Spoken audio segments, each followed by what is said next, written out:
Yes, dear student, this is Renu and welcome back to Sant Kabir Vidyapeeth official YouTube channel Maghar Sant Kabir Nagar. Yes, हमारा जो आज आपसे conversation होने वाला है वो है बीएससी मैथमेटिक्स को लेकर के, जिसमें हम पढ़ रहे हैं 2025 सेशन। एंड अगर आगे की बात करें तो कौन से सेमेस्टर के लिए कन्वर्सेशन हो रहा है, तो आपको पता है कि फर्स्ट सेमेस्टर के स्टूडेंट के लिए ये क्लास है। और हम क्या पढ़ रहे हैं बीएससी मैथमेटिक्स में, तो हम देखेंगे कि बीएससी मैथमेटिक्स की अगर हम बात करें तो उसमें हम डिफरेंशियल कैलकुलस के यूनिट 3 को पढ़ने जा रहे हैं।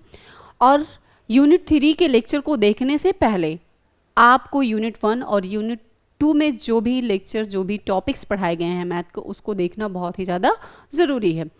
तो अगर आप यूनिट 1 और यूनिट 2 के लेक्चर को नहीं देखे हैं तो इस पहले जाके इसके प्रीवियस लेक्चर को देखेंगे, फिर ये क्लास आपको बहुत ज़्यादा अच्छे से समझ में आएगी।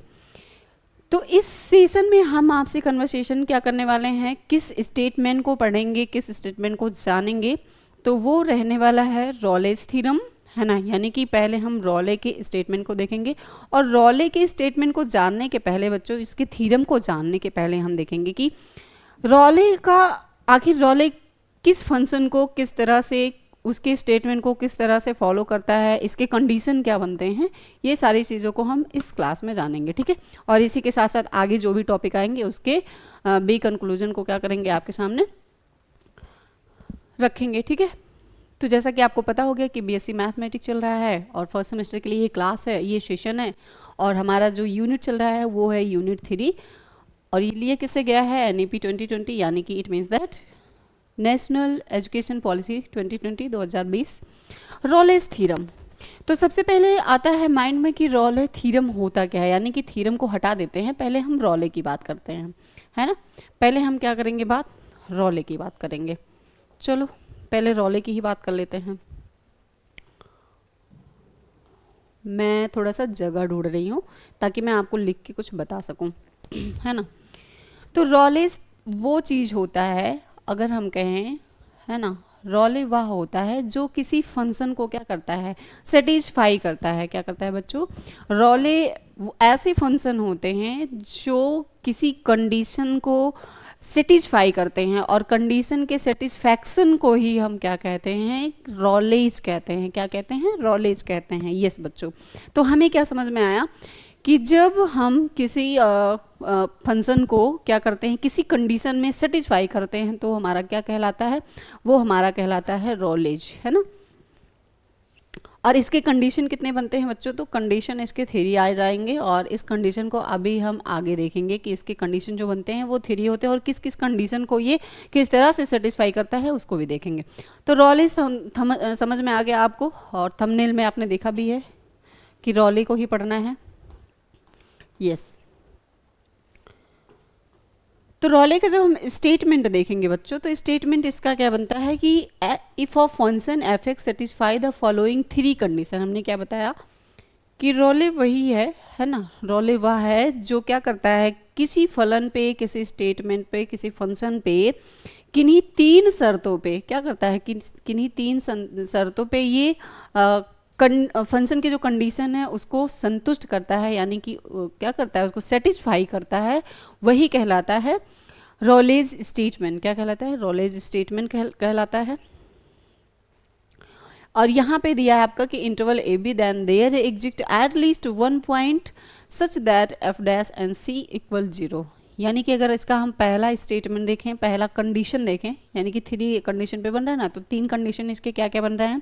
पहले कंडीशन को अगर हम देखेंगे तो देखेंगे यहाँ पे कि जो ए बी है वो निरंतर किससे कॉन्टिन्यूअस हो रहा है, और यहाँ पे जो ए बी है वो एक्स पे कैसे कॉन्टिन्यूअस कर रहा है, और एफ ए जो है ना, वो किस तरह से कॉन्टिन्यूअस कर रहा है।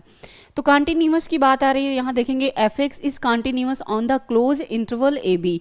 इट मीन्स दैट कि जो ये ए बी है, ए बी ये एफ एक्स पर, किस पर बच्चों, एफ एक्स पर निरंतर कॉन्टिन्यूअस हो रहा है। ये जो एफ एक्स है, ये ए बी क्या हो रहा है, इस पे कॉन्टिन्यूअस चल रहा है। कहने का मतलब क्या है कि ए बी जो है वो कॉन्टिन्यूअस किससे चल रहा है बच्चों, एफ एक्स से, है ना। F x is differentiable on the open interval is A B. यानी कि अगर हम अवकलनीयता की बात करेंगे, यानी कि डिफरेंटेबल की बात करें, तो यहाँ पे देखेंगे कि जो डिफरेंटेबल बनेगा वो क्या होगा, एफ एक्स पे होगा। किस पे होगा, पहले तो देखें कि जो ए बी है वो एफ एक्स पे कॉन्टिन्यूस हो रहा है, लेकिन यहाँ पे ए बी क्या हो रहा है, ए बी एफ एक्स पे डिफरेंशिएबल कर रहा है और ओपन डिफरेंशिएबल है। क्या है, ओपन डिफरेंशिएबल है। तीसरी कंडीशन में देखेंगे तो तीसरा कंडीशन जो बन रहा है वो एफ और ए है ना, एफ ए और ए बी, यानी कि इक्वल से ही पता आपको चल रहा है कि ये दोनों क्या हों, इक्वल हों। Then 3 exist at least one such that F that is the C, यानी कि इसमें अगर हम बात करें बच्चों तो ए बी से जो कम होगा, ए बी से जो कम होगा और कम से कम एक बिंदु किस पे होगा, एफ डैश सी पे अवश्य होगा। इसमें हम देखेंगे तो कम से कम इसमें एक बिंदु होगा और एक बिंदु क्या होगा, जो एफ डैश सी से उसके समक्ष होगा। ठीक है, तो ये तो था रोलेस स्टेटमेंट, और रोलेस स्टेटमेंट में हमको पता चला कि इसके 3 कंडीशन होते हैं और 3 कंडीशन किस तरह से सेटिस्फाई होते हैं उसको। इसके एग्जाम्पल बनेंगे तो एग्जाम्पल आपको देखने को मिल जाएगा यहाँ पे कि जब अगर हम बात करें कि लेटेक्स इसका जो फंक्शन दिया हुआ है वो फंक्शन क्या दे रहा है, x square minus 4x plus 4, और ये ऑन इंटरवल यानी कि 2 4 को क्या कर रहा है, यहाँ पे एग्जाम्पल के रूप में फंक्शन से क्रिएट कर रहा है। किससे कर रहा है, फंक्शन से क्रिएट कर रहा है।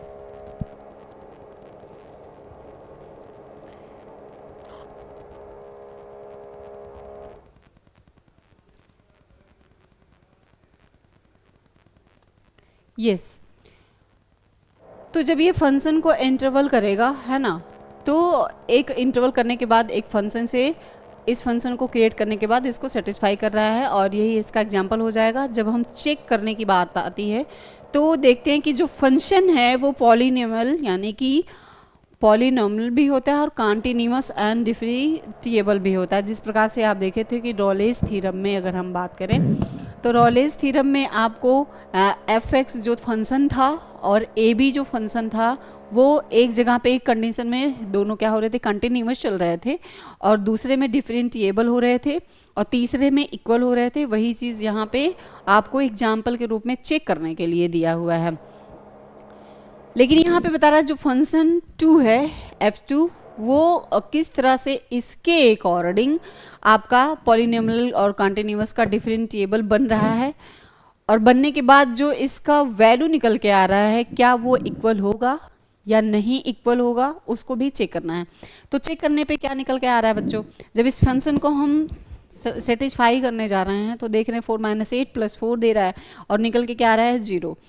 लेकिन जब हम आगे दूसरे फंक्शन में f4 रख रहे हैं यानी कि एक जगह f2 है और एक जगह f4 है, तो f2 का जब वैल्यू रख रहे हैं तो हमें 0 मिल रहा है, और यहाँ पे जब हम ये 4 रख रहे हैं तो 16 - 16 + 4 यानी कि हमारा इक्वल में क्या आ रहा है 0 नहीं यानी कि 4 आ रहा है।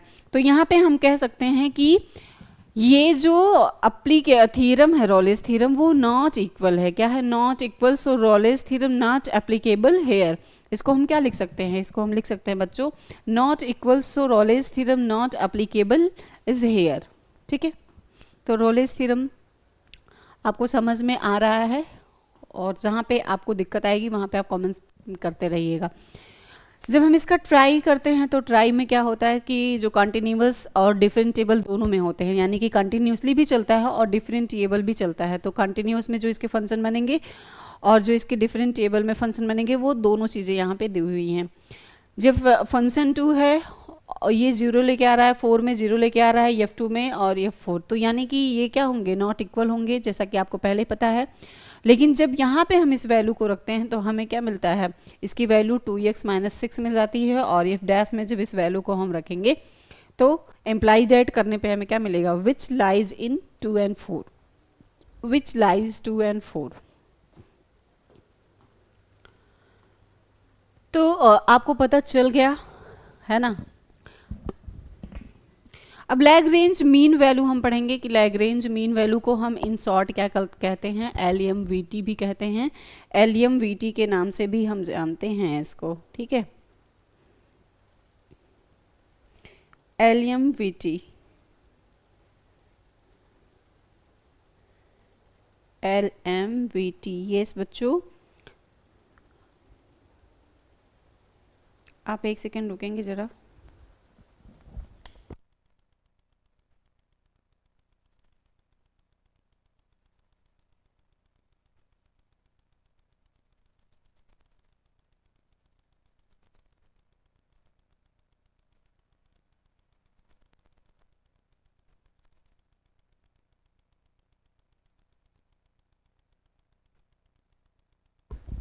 यस, तो हम देखेंगे Lagrange mean value. Lagrange mean value को जब हमने इसके पहले भी पढ़ा होगा, यानी कि यूनिट 1 में देखेंगे तो।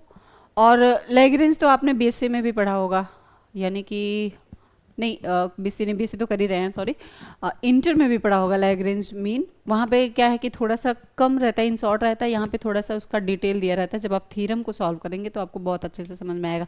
इसके भी कुछ स्टेटमेंट दिए हुए हैं और इसमें भी वही चीज़ बता रहा है कि जब स्टेटमेंट क्या है, कोई फंक्शन दिया हो और उस फंक्शन को सेटिस्फाई कर रहा हो, लेकिन इसमें ये नहीं दिया कि किस किस कंडीशन पे। जैसे आपने रॉल्स थ्योरम में पढ़ा था कि रॉलेज थ्योरम में ये कंडीशन रख दिया था कि रॉलेज जो थ्योरम है ना, रॉलेज जो थ्योरम था उसमें 3 कंडीशन को फॉलो कर रहा था। 3 कंडीशन में जो फंक्शन बन रहे थे उसके कंडीशन को फॉलो करके उसको सेटिस्फाई कर रहा था, कंडीशन को फॉलो कर रहा था, उसके बाद सेटिस्फाई कर रहा था। लेकिन लैग्रेंज में ऐसा नहीं है।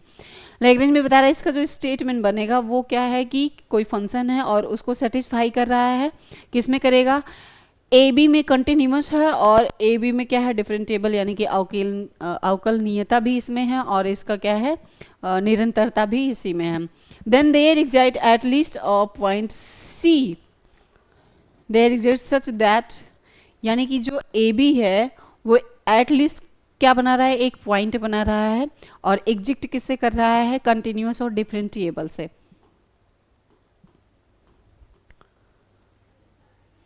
जब हम एग्जाम्पल को देखेंगे बच्चों, तो एग्जाम्पल में क्या मिलेगा हमें, LMVT। LMVT का मतलब आपको पता ही हो गया होगा, मैंने पहले ही बताया कि जब कोई फंक्शन इंटरवल करता है और इंटरवल करने के बाद उसकी ये जो यहाँ पे वैल्यू निकल के आती है वो फंक्शनिंग क्या होती है, 1 और 3 की होती है। अब हम इसको चेक करेंगे। चेक किस प्रकार से करना है कि f(x) जब कॉन्टिन्यूस और डिफरेंशिएबल दोनों होते हैं तो आपको क्या मेन वैल्यू मिलता है, 2x मिल जाता है। x के फंक्शन में और 3 के फंक्शन में क्या मिलेगा, f1 डिवाइडेड बाई 1 3 और -1, और जब निकल के इसकी जो पूरी वैल्यू है वो आएगी, वो 4 हो जाएगी। नाउ हम कह सकते हैं कि now 2c equal 4 and therefore exist भी हो जाएगा यहाँ पे, देयरफॉर और इम्प्लाइज दैट होगा। जब इम्प्लाई करेंगे तो लास्ट में जो वैल्यू यहाँ पे है वही देखिए यहाँ पे हमें चेक करने पे मिल रहा है कि नहीं मिल रहा है, वही चीज़ें यहाँ पे आपको बताई गई हैं। तो ट्राई भी किया तभी हमको देखने को क्या मिला कि यहाँ पे जो इंटरवल 1 3 है वही हम कंटिन्यूस और डिफरेंशिएबल दोनों में, जब एक जगह हम फंक्शन x रख रहे हैं तब हमें क्या मिल रहा है, और एक जगह जब हम फंक्शन 3 को रख रहे हैं तो हमें क्या चीज़ें मिल रही हैं। अब लैग्रेंज में भी पता हो गया कि यहाँ पे कोई कंडीशन नहीं होता है, किसी कंडीशन को सेटिस्फाई नहीं करना रहता है, ओनली जो स्टेटमेंट दिया है उसमें उसको देखने के बाद ये पता चलता है कि जो भी स्टेटमेंट होगा, जो उसमें फंक्शन दिए होंगे, उस फंक्शन को हमें कंटिन्यूस करना होता है और कंटिन्यूस करके उसको सेटिस्फाई करने के बाद पता चल जाता है कि ये लैग्रेंज है। अब काउची मीन वैल्यू थ्योरम, इसको हम CMVT के नाम से भी जानते हैं, कभी कभी बोल दिया जाता है क्या CMVT आपने पढ़ा है, तो CMVT means Cauchy mean value theorem जिसको हम कहते हैं। इसके स्टेटमेंट में हम क्या देखेंगे कि इसका स्टेटमेंट जिस प्रकार से हम रॉलेज और लैग्रेंज पढ़े, तो एक में देखें कि रॉलेज में कंडीशन 3 थे और उसको सेटिस्फाई कर रहा था, लैग्रेंज में ऐसा स्टेटमेंट दिया होता जिसमें केवल फंक्शन को कंटिन्यूस करके सेटिस्फाई कर रहा था। लेकिन जब हम काउची मीन वैल्यू को पढ़ते हैं तो काउची मीन वैल्यू में हम देखेंगे कि यहाँ पे जो फंक्शनिंग होगी, चाहे वो कंटिन्यूस हो चाहे वो डिफरेंशिएबल हो, दोनों में दोनों को यह क्या करेगा, किस तरह से सेटिस्फाई करेगा, उसके बारे में यहाँ बताया गया है कि जब स्टेटमेंट ये दिया हुआ है, स्टेटमेंट को आप देख रहे हैं और स्टेटमेंट में क्या लिखा हुआ है कि जब एक फंक्शन, चाहे वो f(x) हो चाहे वो g(x) हो, दो फंक्शन है और वो दोनों फंक्शन क्या है, दोनों कंटिन्यूस हो रहे हैं, दोनों ही डिफरेंशिएबल हो रहे हैं, और दोनों जब कंटिन्यूस और डिफरेंशिएबल होने के बाद g' x equal not to 0 in AB, यानी कि कंटिन्यूअस में क्या चल रहा है और डिफरेंशिएबल में भी क्या चल रहा है, और उसके पॉइंट क्या बना रहे हैं। पॉइंट बना रहे हैं कुछ इस प्रकार से जो एफ डैश इंटू सी में है, यानी कि देखो इसमें भी एक ब्रेकेट आता है बच्चों, उसको ध्यान रखेंगे कि जब ये इस तरह का बना रहता है तो क्लोज इसको बोल देते हैं और क्लोज फंक्शन में आ जाएगा, और जब इस तरह रहता है तो ये ओपन हो जाता है, ओपन फंक्शन इसको कहते हैं, ओपन फंक्शन। ठीक है, तो इस बात को थोड़ा सा ध्यान रखना। देखो मैं क्या बोल रही हूँ वो मैटर नहीं करता, यहाँ पे लिखी क्या चीज़ें हैं उसको समझना ज़्यादा ज़रूरी है। आज जब हम सी एम वीटी में देखेंगे कि इसके एग्जाम्पल, तो एग्जाम्पल कुछ इस तरह से बन रहा है कि जो एक फंक्शन है वो फंक्शन क्या कर रहा है, किस तरह से कंटिन्यूअस हो रहा है और किस तरह से इसमें डिफरेंटिएबल कर रहा है। कंटिन्यूअस और डिफरेंटिएबल दोनों करने के बाद आप देखेंगे कि यहाँ पे एक जगह पे ये कंटिन्यूअस हो रहा है और दूसरी जगह पे बोथ, यानी कि बोथ का मतलब क्या है, कंटिन्यूअस और डिफरेंटिएबल दोनों को सेटिस्फाई कर रहा है, और सेटिस्फाई करने के बावजूद जो ये फंक्शनिंग दिया हुआ वो निकल के क्या आ रहा है चेक करने पे, उसको देखना है। अब जब इसका जनरलाइज करेंगे किस में हम, तो लैग्रेंज में। लैग्रेंज में जब हम इसका जनरलाइज करते हैं तो ये हमें क्या मिल जाता है बच्चों, जी एक्स इक्वल एक्स डॉट, यानी कि एक्स मिलता है। अब मीन वैल्यू थ्योरम की बात करें, यानी कि हायर ऑर्डर में, अगर मीन वैल्यू हायर ऑर्डर की बात करें तो देखेंगे हम मीन वैल्यू हायर ऑर्डर में इसकी जो डिफिनीशन बनती है वो क्या होगी, उसको देखेंगे हम फटाफट। Higher order mean value, higher order mean value if mean that's कहेंगे कि इसमें जो n टाइम्स का डिफरेंटिएबल फंक्शन आता है, चाहे वो ए बी हो, चाहे वो एफ एक्स हो, और चाहे उसमें कोई भी डिजिट दे सकता है, उसके लिए परेशान नहीं होना है। तो हायर ऑर्डर मीन वैल्यू का मतलब ये है कि कोई फलन जब एफ एक्स में, यानी कि एफ एक्स में और ए बी में दोनों में डिफरेंटिएबल कर रहा है, यानी कि अवकलनीयता कर रहा हो, तो हम वहाँ पे देखेंगे कि ये जो एग्जैक्ट पॉइंट है इसका जो एग्जैक्ट पॉइंट बनता है वो क्या हो जाता है, एक बिंदु से, यानी कि एक बिंदु यहाँ पे लेंगे हम जिसका नाम होगा यहाँ पे सी, वेट मिनट बच्चों,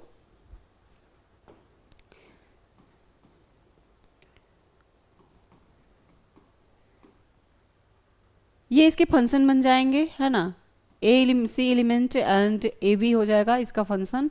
और फंक्शन को जब जनरलाइज वैल्यू करेंगे, यानी कि this is known the generalize mean value theorem of Taylor's remainder, ये किस में चला जाएगा, ये टेलर्स रिमाइंडर में जाता है। और टेलर रिमाइंडर्स में जब जाता है तो इसके बेस्ड क्या होते हैं, अनदर फॉर्म में चले जाते हैं। किस में जाते हैं बच्चों, इसके जो बेस्ड हैं वो अनदर फॉर्म में चले जाते हैं, और अदर फॉर्म में जब जाएंगे तो हम देखेंगे कि इसका जो जी और एन का टाइम्स होगा वो डिफरेंटिएबल किससे करेगा, वो डिफरेंटिएबल करके आपको ला कर देगा एक फंक्शन जिसका नाम है, यहाँ पे देखेंगे G the power N X and equal not zero in A B. ये क्या कर रहा है, जी और एन दोनों टाइम्स डिफरेंटिएबल होने के बावजूद हमें इस फंक्शन को गिव अप करने के लिए दे रहा है। ठीक है, अब आगे चलते हैं और आगे हम देखेंगे कि हमें क्या मिल रहा है, टेलर्स। क्या आपने कभी टेलर्स का नाम सुना है, सिलने वाले टेलर की बात नहीं हो रही यहाँ पे, इस टेलर को आप नहीं देखेंगे। ये टेलर स्विंग करता है, स्विमिंग नहीं, नॉट सेइंग, यानी कि जो सिलने वाला काम होता है वो। तो टेलर्स की अगर हम बात करें तो टेलर्स में हम देखेंगे कि यदि कोई फलन, जब जैसे यदि कोई फंक्शन कह सकते हैं कि जब कोई फलन, यानी कि लेट एक्स एफ एक्स एक फंक्शन है, be a function that is the n times differentiable on interval containing A and X, it means that बच्चों, इट मीन्स कहेंगे हम यहाँ पे कि जब कोई फलन एफ एक्स बिंदु के आसपास अंतराल में n बार अवकलनीय हो तो वहाँ पे क्या हो जाता है, टेलर्स होगा। और यहाँ पे जो आर एन एक्स होता है, जैसे यहाँ देख रहे हैं आप कि वेयर, यहाँ पे R N X is the remainder, यानी कि इसका जो शेषज होता है, रिमाइंडर का मतलब आपको पता ही है, शेषज जो होता है उसी को क्या कहा जाता है, यहाँ पे टेलर कहा जाता है। क्या कहा जाता है बच्चों, टेलर कहा जाता है। लैग्रेंज फॉर्म क्या होते हैं, लैग्रेंज फॉर्म का पता है आपको कि जब लैग्रेंज फॉर्म होता है तो वो बिटवीन किससे होता है, बिटवीन होगा आर एन एक्स से, जैसे आर एन एक्स आपको पता है, आपने अभी देखा है ना, आर एन एक्स से करेगा फंक्शनिंग, और फंक्शनिंग करके ये क्या बनाता है, कुछ सम बिटवीन निकल के इसके फंक्शन आते हैं जो ए और एक्स के रूप में होते हैं, है ना। यानी कि ए और बीच के एक्स के बीच का कोई बिंदु होता है जिसको क्या करता है ये, जिसको लैग्रेंज फॉर्म में क्रिएट कर देता है। काउचीज फॉर्म, काउचीज फॉर्म तो हम लोगों ने देख लिया। अब हम देखेंगे सक्सेसिव डिफरेंशिएशन, है ना। सक्सेसिव डिफरेंशिएशन यानी सक्सेसिव डिफरेंशिएशन क्या होता है। तो सक्सेसिव डिफरेंशिएशन की जब हम बात करेंगे तो यहाँ पे देखेंगे कि इसका जो डिफरेंशिएशन होता है, differentiation it means that differentiating जो फंक्शन को क्या करता है, रिपीट करता है, उसको फाइंड करता है, चाहे वो फर्स्ट ऑर्डर में हो, चाहे वो सेकंड ऑर्डर में हो, या फर्स्ट डेरिवेटिव में हो, चाहे सेकंड डेरिवेटिव में हो, या थर्ड डेरिवेटिव में हो। सक्सेसिव डिफरेंशिएशन का मतलब यही होता है कि जब हम किसी डिफरेंशिएशन को डिफरेंशिएटिंग करते हैं किसी फंक्शन में जिसमें वो रिपीटली होता है, और रिपीटली में कौन कौन से फंक्शन को हम फाइंड कर सकते हैं, डेरिवेटिव उसका कर सकते हैं, तो उसमें आ जाता है आपका first, second and third, first, second and third, है ना।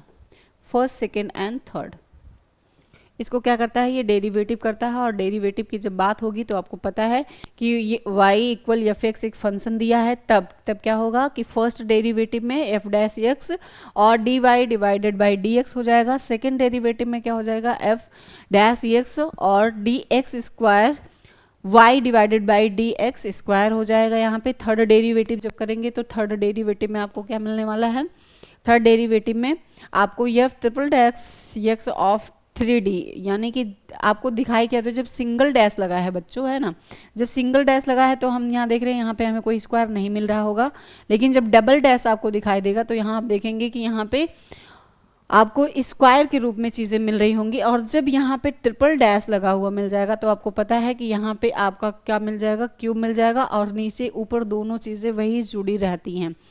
तो जब से फर्स्ट डेरिवेटिव होगा तो आपको पता है कि पावर बढ़ता जाएगा, मतलब कम रहेगा, और जब सेकेंड में जाएगा तो पावर बढ़ता जाएगा, थर्ड में जाएगा तो उसका पावर और भी बढ़ जाएगा। लेकिन जब हम nth डेरिवेटिव करते हैं तो nth में बताया कि पावर की जगह पे n हो जाएगा, जिस तरह से यहाँ पे दिया है, n की जगह पे क्या, पावर की जगह पे क्या हो जाएगा, n। तो आपको बहुत अच्छे से समझ में आ गया होगा कि successive differentiation it means that differentiating function of repeatedly, यानी कि finding that first, second and third derivative. जिस तरह से हम फर्स्ट डेरिवेटिव को देखते हैं, यानी कि जब हमारा फर्स्ट यानी कि एफ डैश मिलता है तो हम जब डिवाइडेड बाई करते हैं तो हमारा वहाँ पे स्क्वायर नहीं मिलेगा, यहाँ पे आपको नहीं मिला है। सेकेंड में जब हम देखें तो एफ डबल डैश में हमें क्या मिला कि D square Y divided by D X square.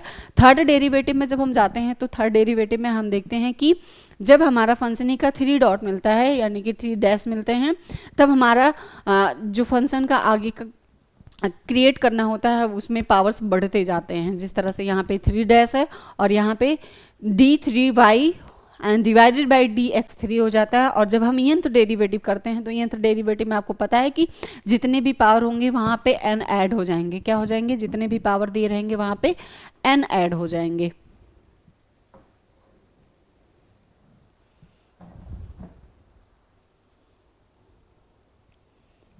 Yes तो अब हम चलते हैं इसके एग्जाम्पल की तरफ बच्चों, है ना। इसके एग्जाम्पल की तरफ चलेंगे कि ये एग्जाम्पल क्या बना रहा है, यानी कि फर्स्ट डेरिवेटिव में क्या है, सेकंड डेरिवेटिव में इसके एग्जाम्पल क्या है, और थर्ड डेरिवेटिव में इसके एग्जाम्पल क्या है। तो जब फर्स्ट डेरिवेटिव हो रहा है तो आपको पता है कि फर्स्ट एफ डैश चल रहा है, एक्स है 3x square plus 4x plus 1 होगा, यानी कि कह सकते हैं यहाँ पे कि प्रथम अवकलज, इसको हम क्या बोलते हैं, इसको हम बोलते हैं प्रथम अवकलज, प्रथम अवकलज, ठीक है, प्रथम अवकलज। जब सेकेंड डेरिवेटिव पढ़ेंगे तो द्वितीय अवकलज हो जाएगा, और थर्ड डेरिवेटिव पढ़ेंगे तो हमारा यहाँ तृतीय अवकलज हो जाएगा। और यहाँ पे आपको पता चल रहा है कि फर्स्ट डेरिवेटिव आपको क्या मिला, सेकेंड डेरिवेटिव में F double dash 6x plus 4 मिला, और तीसरे में आपको क्या मिला, तीसरे में आपको मिले 6, और फोर्थ डेरिवेटिव जब हम ऑनवर्ड्स किए तो हमें क्या मिला, F4 मिल गया। क्या मिल गया, ये 4 x इक्वल 0। ठीक है, यस। अब आगे चलते हैं हम और आगे देखेंगे कि हमें क्या मिलने वाला है, लेबिंज। क्या आपने कभी successive differentiation product of two function, Leibniz theorem give us a formula to find the nth derivative of product two two functions. यानी कि अगर हम बात करें बच्चों तो देखेंगे कि यहाँ पे जब कोई फलन दो फलनों के गुणन फल के रूप में दिया गया हो, यहाँ पे जब कोई फलन दो फलन के गुणन के रूप में दिया रहता है तो वो क्या करते हैं, उसको डेरिवेटिव करते हैं किसमें, टू फंक्शन में। किसमें करते हैं डेरिवेटिव, उसके टू फंक्शन में करते हैं।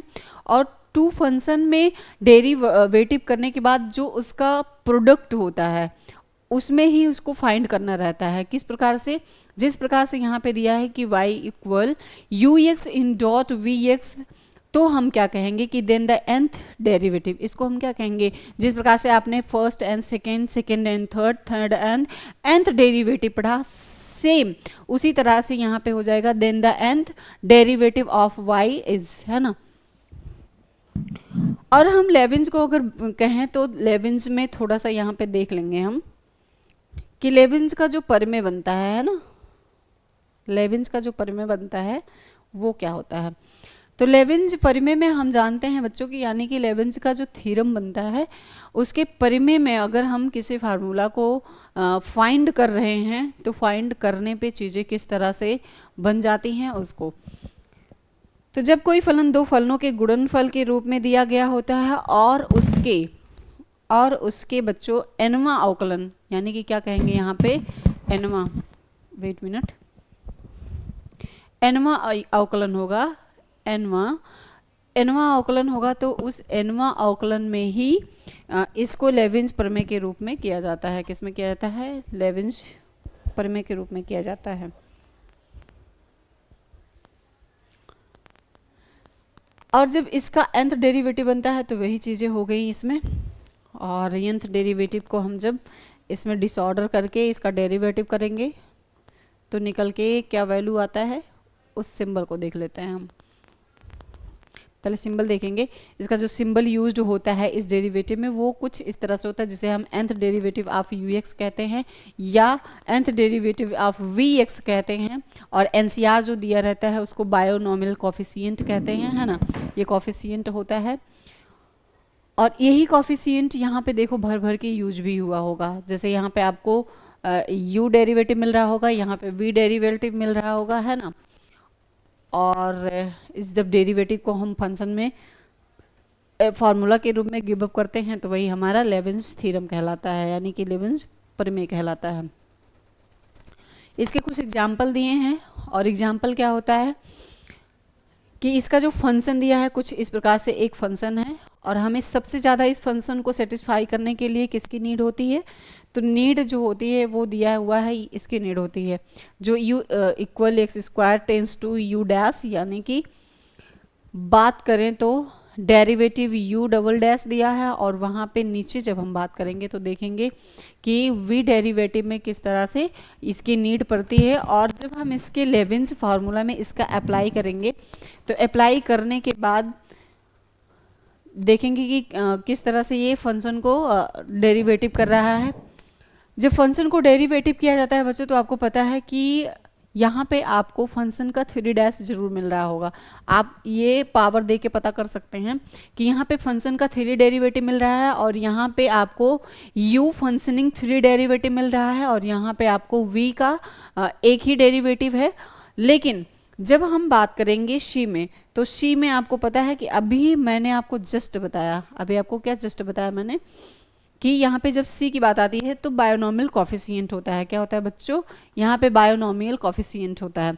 तो जब बायोनॉमियल कॉफिशिएंट हो रहा है एक बार और यहाँ पे बायोनॉमियल कॉफिशिएंट हो रहा है सेकेंड टाइम, तो दोनों को मिला करके क्या बना रहा है, एक लेबिंज फार्मूला को क्रिएट कर रहा है। इसी को हम कहते हैं अप्लाई नहीं कह सकते, इसको हम लेबिंज फार्मूला कहते हैं। क्या कहते हैं, इसको हम लेबिंज फार्मूला कहते हैं। इस फार्मूले को जरूर एक बार याद रखना और ध्यान देना, क्योंकि आगे इससे रिलेटेड जब आप थ्योरम्स को सेटिस्फाई यानी कि थ्योरम को अप्लाई करके फंक्शन को अप्लाई करके थ्योरम में तब जब आप सॉल्व करेंगे तो आपको ज़्यादा अच्छा लगेगा और मज़ा भी आएगा, यानी कि जब हम प्रूफ की बात करते हैं। अब आता है आपका टेलर सीरीज। टेलर सीरीज क्या होता है बच्चों? टेलर सीरीज की अगर हम बात करें तो हम देखते हैं कि if of function f x is infinitely differentiable at a point of x equal a, then is the expansion around x equal a is. It means that ये जब कोई फलन एफ एक्स बिंदु से क्या होता है, एफ एक्स बिंदु से एक्स ए पर बार बार अवकलीय होता है तो उसका विस्तार निम्न प्रकार होता है। निम्न यानी कि कह सकते हैं कि एफ डैक्स पे, और एफ डैक्स एफ एक्स से एफ एफ पर जाता है, एफ ए पर जाता है, और एफ जब सिंगल डैश मिलता है तो एक्स माइनस वन हो जाता है, और जब डबल डैश यहाँ मिलेगा तो एक्सपेंशन किस तरह से होता है, एक्स माइनस ए स्क्वायर हो जाएगा। यानी कि अगर हम इन सिंपल वर्ड कहें तो जब देखेंगे एक्सपेंशन यानी कि डिफरेंटिएबल एक्सपेंशन अराउंड हो रहा है तो यहाँ पे सिंपल है कि यहाँ पे कुछ नहीं करना है, लेकिन जब डैश की बात आ रही है तो डैश में हम देख रहे हैं कि यहाँ पे x माइनस वन तो मिला, लेकिन जब डबल डैश लग गया तो हम देख रहे हैं कि 1 डिवाइडेड बाई 2 हुआ, और ये बायोनोमियल चल रहा है। क्या चल रहा है? Binomial coefficient. बायोनोमियल कॉफिशिएंट में देख रहे हैं तो यहाँ पे इसके पावर भी बढ़ रहे हैं, है ना। और इसको हम क्या कहते हैं? This is called the Taylor series of f x about x equal a. ये क्या कहलाएगा बच्चों? ये फंक्शनिंग का इनफाइनेटली डिफरेंटिएबल पॉइंट होगा, और पॉइंट को डबल यानी कि बार बार एक्सपेंशन कर रहा है किस राउंड में? तो x इक्वल ए राउंड में कर रहा है, और इसी को हम कहते हैं this is called of Taylor, the Taylor series of X F X, है ना, एफ एक्स।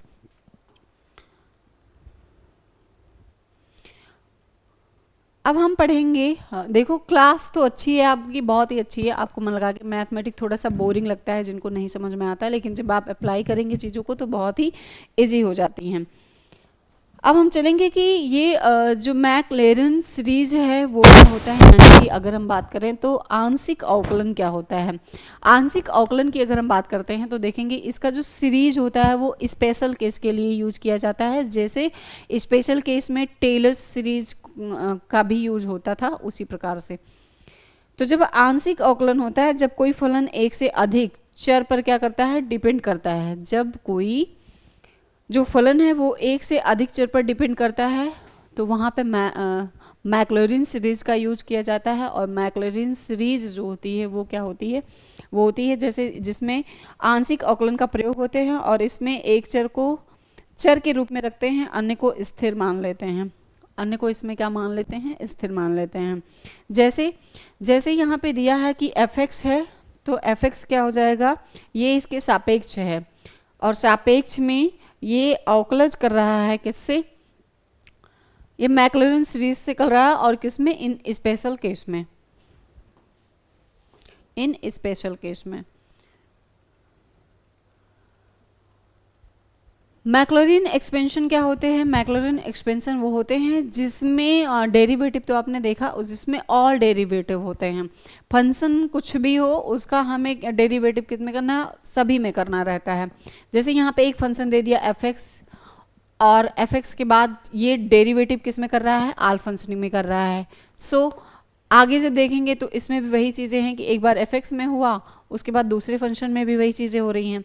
लेकिन जब हम ट्रिग्नोमेट्री में चलेंगे और ट्रिग्नोमेट्री की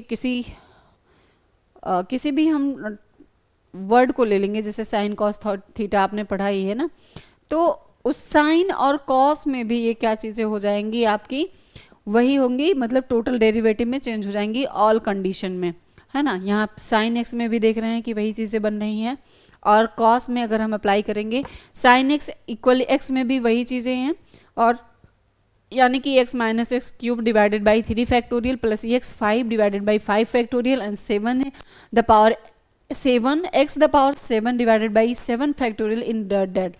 जब साइन एक्स में चीज़ें हो रही हैं तो कॉस एक्स में भी आपको पता है कि वही होंगी, यानी कि ऑल डेरिवेटिव चलेगा। और यहाँ पे देख रहे हैं कि मैक्लॉरिन एक्सपेंशन यानी कि स्पेशल केस चलता है। यहाँ पे क्या चलता है? स्पेशल केस चलता है। अब आपको देखना है कि partial differentiation, what is the partial differentiation. Partial differentiation की अगर हम बात करेंगे तो देखेंगे यहाँ पे कि अवकलनीयता जो होती है, अवकलनीयता की बात करेंगे तो यहाँ पे अवकलनीयता आपकी हो जाएगी, जैसे यक्स के सापेक्ष यहाँ पे देखेंगे, यक्स के सापेक्ष कोई भी हो, कोई भी फंक्शन दिया हो तो वो अवकलज होता है, जो y को क्या करता है यहाँ पे स्थिर करता है, क्या करता है, y को स्थिर कर देता है, y यहाँ पे स्थिर हो जाएगा। जब हम देखेंगे कि then the partial derivative with the respect to x denoted delta fx and delta x means we treat y of constant, यानी कि y के सापेक्ष जब आंशिक अवकलज होगा तो x को स्थिर मानते हैं, यानी कि x के सापेक्ष जब होगा तो y को, और y के सापेक्ष होगा तो यस को हम क्या करते हैं यहाँ पे सापेक्ष मान लेते हैं, अपोजिट चलता है। यानी कि अगर हम कहें x के सापेक्ष होगा तो y को स्थिर मानना है, y को स्थिर मान लेना है, y को स्थिर मान लेना है, और जब y के सापेक्ष होगा, y के सापेक्ष होगा तो यहाँ पे क्या करना है, x को स्थिर मान लेना है। ठीक है, यही चीजें चलेंगी अपोजिट, x के होगा तो y को होगा तो फिर x का, then the partial differential with respect to x, वही चीजें यहाँ पे दी हुई हैं। सिमिलरली बात करें तो similar the partial different derivative with respect to the y, यानी कि delta f divided by y, delta f divided by delta y, X square plus 6xy। अब नोटेशन इसका क्या बन रहा है, नोटेशन इसका बनता है कि जब हम कहते हैं कि कोई पार्शियल डिफरेंशिएशन हो रहा है, और डिफरेंशिएशन आपको पता भी होगा, आपने पढ़ा भी होगा, और नहीं पढ़े हैं तो इसमें पढ़ेंगे भी आप, थर्ड पेपर में यही मिलेगा आपको, ये तो सेकेंड पेपर चल रहा है, नहीं आपका ये क्या है कि बीएससी का जो यूनिट चल रहा है वो थ्योरी चल रहा है, लेकिन इसके बाद जब आप पढ़ेंगे, यानी कि अगर हम मास्टर आप साइंस की बात करें, मैं वहाँ का मुझे ध्यान आ रहा था मैथ पढ़ाते हुए, तो वहाँ पे एक पूरा पेपर, ये पेपर थर्ड ही है जिसमें आपको पार्शियल डिफरेंशिएशन पढ़ना रहता है, तो मुझे वही याद आ रहा था, यहाँ पे ऐसा क्वेश्चन नहीं है। जब इसके नोटेशन को देखते हैं बच्चों, तो इसका नोटेशन कुछ इस तरह से बनता है, जिसमें देखना रहता है कि कोई किस क्रम में रखा जा रहा है, जैसे पार्शियल डिफरेंट डेरिवेटिव है तो वो डेल्टा एफ और क्या है डेल्टा एक्स, और जब ये एफ है, यहाँ पे भी एफ है, लेकिन डिवाइडेड क्या हो जाएगा, लास्ट में वाई हो जाएगा, जिसको हम कहते हैं हाइयर ऑर्डर, और हाइयर ऑर्डर में हो जाएगा ये delta square F divided by delta X square, delta square F delta X divided by delta X and D Y ETC और भी बन सकते हैं, इनमें जो भी हाइयर ऑर्डर हैं इसको आप आगे और क्रम में भी बढ़ा सकते हैं। इसके यूजेस कैसे हैं, इसके यूजेस होते हैं बच्चे मल्टी वेरिएबल कैलकुलस में होते हैं, ऑप्टिमाइजेशन मैक्सिमा में होते हैं, मिनिममा में भी होते हैं, और इसके यूजेस जो हैं इन सारी चीज़ों के, वो ऑप्टिमाइजेशन तो आपको पता ही हो गया, मैक्सिमा में मिनिमम में भी होते हैं, और जो इंजीनियरिंग जैसे जो इंजीनियरिंग स्टूडेंट होते हैं उसमें भी इन चीज़ों को रखा जाता है, जो फिजिक्स का इंजीनियरिंग होता है जैकोबियंस और हैजेंस में। ठीक, अब हम चलते हैं होमोजीनियस फंक्शन की तरफ।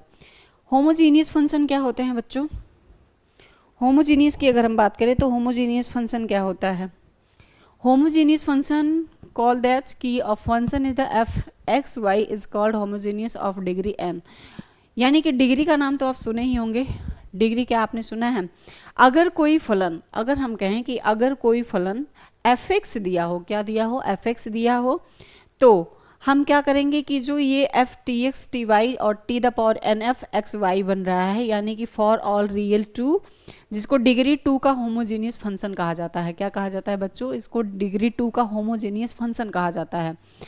ये जो दिया है फंक्शन, इसको हम क्या कहते हैं, इसको डिग्री टू का होमोजीनियस फंक्शन कहते हैं। That means multiplying all variable by T results in the function being multiplied by T the power N. और इसके एग्जाम्पल में हम चलें तो एग्जाम्पल इसका क्या बनेगा कि f x y x square plus y, और ये implies that f t x t y t x square plus t y square plus t square x square plus y square, यानी it's so that homogeneous of degree two. हमने क्या कहा कि ये जो function बनेगा वो डिग्री टू का क्या होगा, होमोजीनियस फंक्शन हो जाएगा। अब हम चलेंगे यूलर की तरफ। यूलर क्या होते हैं, तो यूलर को अगर हम देखें तो if F x is the homogeneous function of degree N, the Euler theorem state, it means that बच्चों एफ का जो होमोजेनियस फंक्शन बनेगा वो यूलर में किस तरह होता है। तो यूलर के फंक्शन को जब हम देखते हैं कि इसकी जो डिग्री है, डिग्री यानी कि एन, डिग्री एन, तो डिग्री एन में जब चलेंगे तो होमोजेनियस का जो फंक्शन बनता है उसको होल्ड किस में करते हैं। तो होल्ड करने के लिए थ्री वेरिएबल का यूज किया जाता है। किस में किया जाता है, तो कभी कभी पूछा भी जाता है ऑब्जेक्टिव क्वेश्चन में कि जब हम क्या है कि थ्री वेरिएबल का यूज करते हैं तो वो किस थ्योरम में यूज किया जाता है, वो उसका नाम आता है बच्चों यूलर्स थ्योरम। क्या आता है, यूलर्स थ्योरम। तो यहाँ पे देखिए आपको दिया भी गया है कि this also hold for three variable, यानी कि इसको थ्री वेरिएबल में होल्ड किया जाता है, थ्री वेरिएबल में इसको होल्ड भी किया जाता है, जिसको हम homogeneous function degree N the Euler theorems state के नाम से जानते हैं, या इसको हम कह सकते हैं कि ये पार्ट ऑफ यूलर्स थ्योरम है। क्या है बच्चों, पार्ट ऑफ यूलर्स थ्योरम है। इसके कुछ एग्जाम्पल दिए हैं, उस एग्जाम्पल को देखते हैं हम कि let f x y of x square the plus y square, इसमें यफ जो दिया है वो होमोजीनियस ऑफ डिग्री 2 है। क्या है बच्चों, इसमें जो यफ दिया है वो होमोजीनियस ऑफ डिग्री 2 है।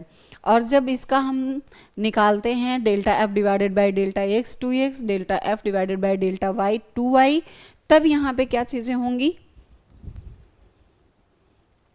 तो यूलर में हम देखते हैं कि जब एक्स वाई का कोई डिग्री होमोजेनियस फंक्शन होता है तो इसके लिए तीन चर का यूज होता है, और तीन चर में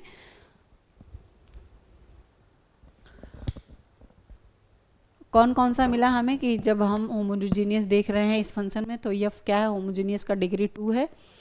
और यहाँ पे फंक्शन के बाद निकल के क्या रहा है, जो वेरीफाइड हो रहा है वो वेरीफाइड क्या है,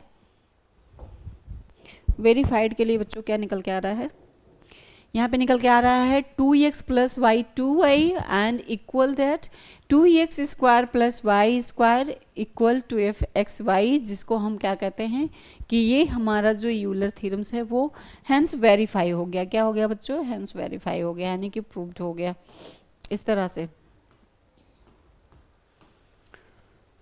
तो ये क्लास आपको कैसी लगी बच्चों, आप ज़रूर बताएंगे। और इस सेशन की अगर हम बात करें तो हमारा यूनिट 3 कंप्लीट हो चुका है ना। ये जो हमारा यूनिट 3 है सेशन वो कंप्लीट हो चुका है ऑलरेडी, और अब हम इसके बाद पढ़ेंगे यूनिट 4 को। और यूनिट 4 जब हमारा ख़त्म होगा तो उसके बाद हमारा डिफरेंशियल कैलकुलस भी ख़त्म हो जाएगा। ये थोड़ा सा क्या है, मैथमेटिक आपका डिफरेंशियल कैलकुलस का है, इसलिए मुझे लगता है कि चीज़ें थोड़ी कम समझ में आ रही होंगी, लेकिन आप एक से दोबारा जब दूसरी बार वीडियो देखेंगे तो आपको थोड़ी ना थोड़ी चीज़ें समझ में आ ही जाएंगी, क्योंकि डिफरेंशियल कैलकुलस क्या है, थोड़ी सी अलग चीज़ें हैं। पहले इसकी इंटर में एक बुक लगती थी, 2020 के पहले की बात करें, लेकिन अब क्या है कि जब से NEP 2020 आया चीज़ें बहुत सारी इसमें न्यू ऐड हो गई हैं, और राष्ट्रीय शिक्षा नीति जो है उसमें कुछ चीज़ों को नया जोड़ दिया है, कुछ चीज़ों को स्किप कर दिया है। तो फिर मिलते हैं आपसे यूनिट 4 में एक नए लेक्चर के साथ, एक नए सेशन के साथ। तब तक अपना कमेंट बॉक्स में सेशन कैसा लगा ये ज़रूर बताएंगे। Thanks for watching this.